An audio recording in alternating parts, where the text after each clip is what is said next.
Hey, what's going on, guys? I'm out here in the garage with the diesel Bronco, and I've got a week of activities and wrenching I want to get done. So let's get started.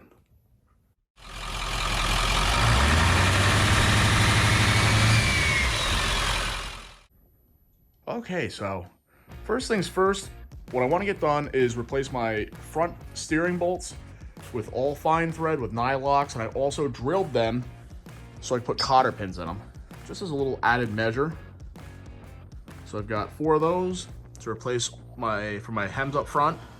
I'm gonna knock that out first.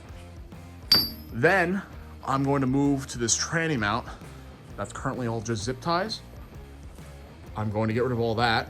I've actually got a second one I'm going to put in next to it. So I'm gonna make a nice frame and bolt it up right here. Also, I want to relocate this somewhere under here. Maybe drill a hole so I could get the plug access easy. I'm not sure yet. Okay, so I have the first bolt out, and you can see here, this is coarse thread. I'm going to fine thread, and also I hadn't drilled it for a cotter pin. So it was an eye lock, but this is why I'm swapping them all out.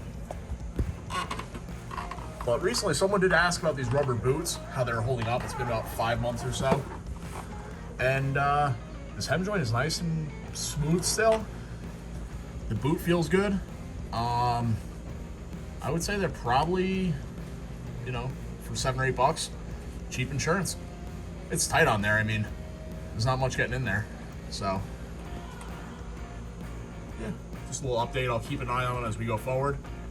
But as of now, I think I'd recommend them. Let's keep going with swapping these out. Can't forget your never sees. Makes everything so much easier coming back apart. Also, I failed to mention these are all grade 8. So if you're doing any kind of steering or chassis stuff, you want to go with a graded bolt. So just keep that in mind. So if I remember correctly, this joint was actually a bit tight. And I put the boot on, filled it with oil, and it loosened up. So I'll check it in the video, see if that was actually the case. But I'm pretty impressed with that. So one thing I noticed while I'm under here is over here actually, these little dents or paint chips in my diff cover. And I think I have a feeling that it's hitting my pitman arm. If I really flex this thing out, I guess I'll have to go check that out. On that note though, I'm definitely going to get a set of these hoses to keep in the truck as spares because I've lucked out not pinching them already. Probably a good thing to have in general. There might actually be a little bit of a pinch point back here. I'll have to check that out. I'll get back to you guys. Our new grade 8 hardware is in, all fine thread with lock nuts and cotter pins. So check that one off the list. Now I'm up here and I started playing with the tranny cooler. I pulled off the lines and I'm just pulling this out, pulled off the wiring. And I'm gonna set it up on the bench here, pull out my second one and kind of come up with an idea. Originally I was gonna have these wires come over like the top, not wires, hoses come over the top. But now I'm thinking I might wanna try to run them underneath and maybe see if I can make like just 2 hoses where these connect up to it. That way, if I need to remove it to put a new winch in or whatever, it shouldn't be too bad. So kicking around some ideas, see what I end up coming up with. My dad was out here giving me a hand, and I think we've come up with some winning ideas. So we have my stinger up front, and instead of standing these upright, I think we're gonna slant them forward. So what we did was we have 2 pieces of flat stock that are ran across and bolted into the stinger so you can remove this thing as a unit. And originally, we thought maybe to put the hoses coming out the top, but what we ran into was we probably wouldn't use a U-turn there. But even with a 90, you gotta worry about catching this, hitting it on a tree and blowing it apart, and that doesn't make for a good time. So, instead of having it bolted up directly to these flat stock pieces, we may go and make little standoffs to raise the back end up. Right now we have a nut in there, as you can see. And that allows us to take those U-turns and we spread them out a little bit, and we'll be able to make a little loop here in the middle. So we're going to turn this cooler upside down, run it from there to there, to the fitting that's gonna be on the bottom. We'll do a little bit more of a spacer, but it does clear the winch back there. So I don't think we'll have any issues. This is like a little just guide to see if we have clearance, and we do. So yeah, I think it'll be pretty sweet. I will do a little bit more of a standoff in the back, so it's a little bit higher. But then we could go, we have our 2 hoses there. I'll probably take the 90s off and cut them into straights. And I can have one loop around the back of the winch and come up here. And this one's a nice straight shot, so maybe I'll put the thermostat here. And then on this one, when the fitting's in the back here, I'll be able to go and maybe do like a 180 off of here, or 45, so down and over, and just loop the hose around this corner. So I think that'll be pretty cool. Also, we made some room by clearing out the winch controller from the top of the winch. That will be getting mounted somewhere around here. That way our connection's on the outside, it's not in the way. I just gotta go fish those wires back underneath. So, a lot going on up here, but all good things. Last night where I left off, I was looking at different spacers, and I was able to go find some DOM that fit the bill. The camera will focus, you guys can see them down the line there. I've got no spacers in the front, and tilted these up just a little bit. And then I went and I cut my hoses. As you can see there, I definitely clear the winch. And I've got my intake hose here. Intake for the cooler, output for the transmission. Goes through my thermostat. So this will control my fans on, off. We'll kick on a 185, turn back off 165. And then I'll also have a manual override. So all the fluid will run through this. Then you can see my little jumper there. It runs through the first cooler into the second one, and then it runs all the way down and out. So if you guys want, I still got to trim a little bit here, but if you guys want, I'll just give you a little walk around, show you a little bit of what we got going on.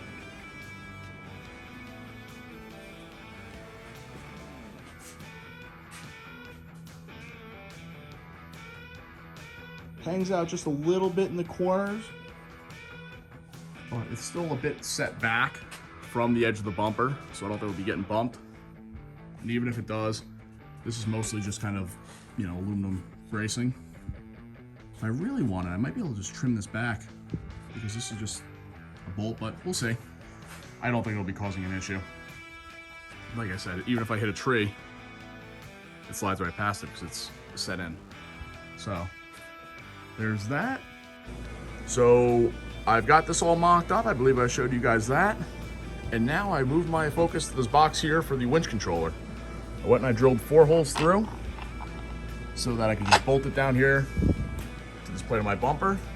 I have easy access to my plug here. And then I can just run my cables over top. The only issue I had was that the original black ground cable only ran to about here. So I found some, similar gauge wire, crimped on some ends, made it longer, so now it reaches the whole way. And I could go zip tie all these up and route them nice. So what I'm gonna do now is I'm just cleaning the terminals on there. They're a little bit dirty. I'm just using battery cleaner. I'm going to put those on. I'm going to put a little bit of battery protector over them. And then I'm gonna pick this back up, put the cover on with a little bit of silicone, bolt this down, and that'll be all set. From there, I'm just going to move to finalizing this mount. So I've already marked these where I'm going to cut them down because they're a little long on the edges. And then from there, I'm going to tack these in place. So every time I pull the bolts out, the spacers don't move away. And I think I'll be all set. Trim them down, grind them, paint them. So that's the plan. And then wiring, of course, but that'll be the next step. So here's a little example of things escalating quickly. I had a pretty long lead going to this from my battery and I had to go tie it up somewhere, and I'm like, wow, I wish I had like a battery cutoff for this. It might be fresh on my mind because my dad just bought some. Luckily, he's not here right now, so it looks like I now have some. So I went and I thought this would be great to put right here in case something happens with my winch, or I just want to leave it in the off position when I'm not using it. I can do that. So I went and I took my cap here drilled a couple holes in it. Now I can mount that up right there.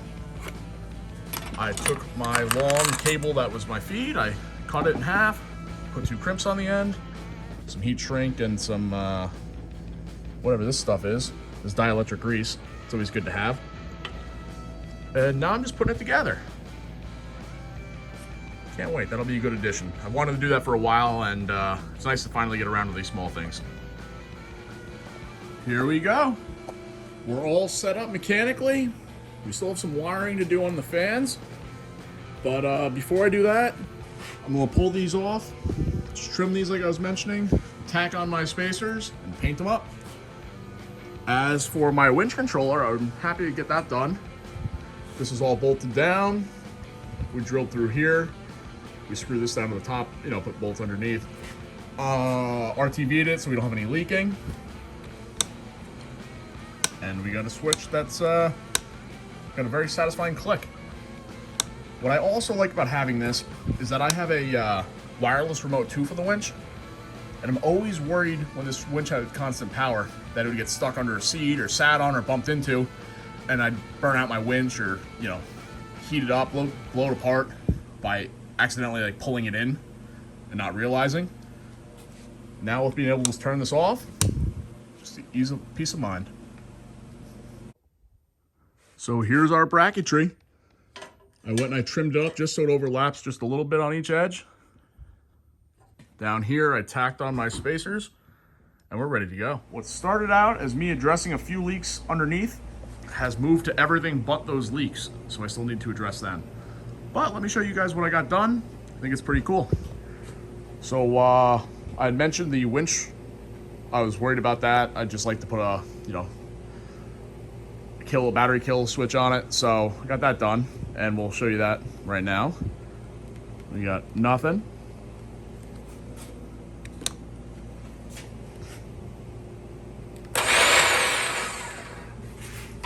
Nice. Cool. Now you don't have to worry about sitting on this thing accidentally and burning up the winch or ripping off that tow hook or whatever, so that's real cool. Now, onto these. I was going to go show you guys some of the wiring, but I'm sure there's going to be better examples on YouTube for that. But I'll still give you a quick run through.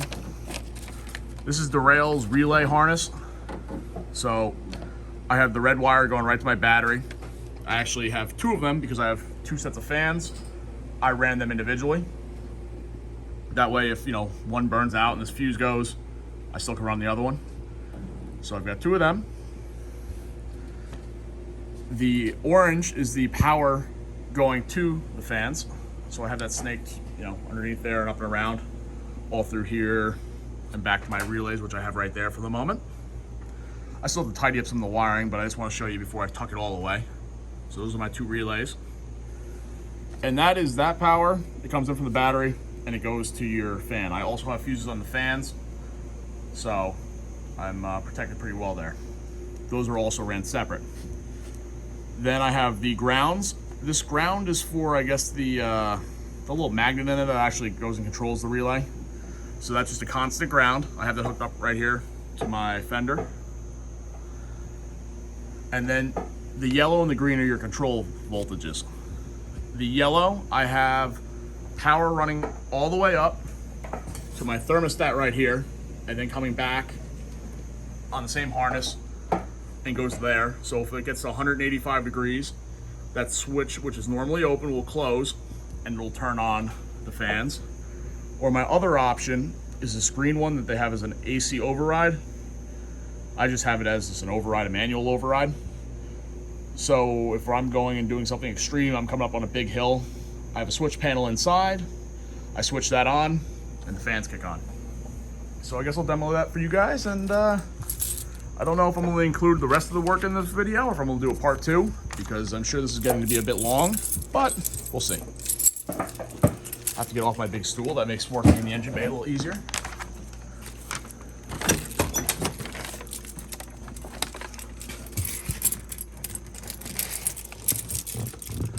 So my switches come on just in the on position. I don't have to run the truck. And these are them. And this one is my fans. And I don't know if you can hear it, but They kick on when I do that.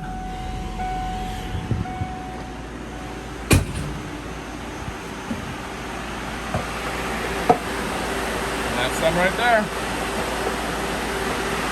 They give off quite a bit of, like, I don't know, fluid. That's a technical term, but I'm sure I won't have any tranny cooling issues with these. So, back up, you see them a little bit more, and I hope you guys enjoyed the video. I really do like these coolers. I'd recommend them to anyone looking for something like this. And they're easy to kind of tuck in places, and my dad has one tucked in the his early Bronco in the engine bay. So, yeah, that's that. The new fans, nope, they don't hold a rag, but they will hold instruction manuals. Yeah. Good job, Ben. You found that one out.